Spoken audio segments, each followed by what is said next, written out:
नमस्कार, बहुत स्वागत है आपका। मैं हूं आपके साथ ललिता चक्रधारी। चले एक नजर डालते हैं आज के टॉप 10 बुलेटिन पर। छत्तीसगढ़ में 300 करोड़ से बनेगी फिल्म सिटी। 54 एकड़ के कैंपस में एयरपोर्ट, रेलवे स्टेशन, वाटरफॉल और स्नोफॉल जैसी लोकेशन। लोग बना सकेंगे रील्स। छत्तीसगढ़ में ई चालान के जरिए निगम वसूलेगा फाइन। निगम अफसर अब जहां खड़े रहेंगे वहीं से लगा सकेंगे जुर्माना। सभी निगम कर्मचारियों के मोबाइल पर होगा सॉफ्टवेयर। वाराणसी कैंट स्टेशन पर आग, 200 गाड़ियां जली। पार्किंग में 90 मिनट तक बाइक की टंकियां फटती रही। सूचना पर फायर ब्रिगेड की 6 गाड़ियां मौके पर पहुंची। भाजपा शिवसेना में गृह मंत्रालय को लेकर पेंच। शिंदे आज शाम तक लेंगे फैसला। भाजपा ने सीएम के लिए फडणवीस का नाम तय किया। शपथ पर बना हुआ है सस्पेंस। पेंगल तूफान आज तमिलनाडु पुडुचेरी से टकराएगा। 4 राज्य प्रभावित। 90 किलोमीटर प्रति घंटे की रफ्तार से चलेगी हवा। स्कूल, कॉलेज और चेन्नई एयरपोर्ट बंद।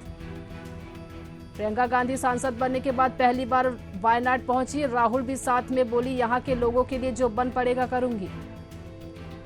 तिरुपति तिरुमला में राजनीतिक बयानबाजी पर रोक, उल्लंघन पर होगी कानूनी कार्रवाई।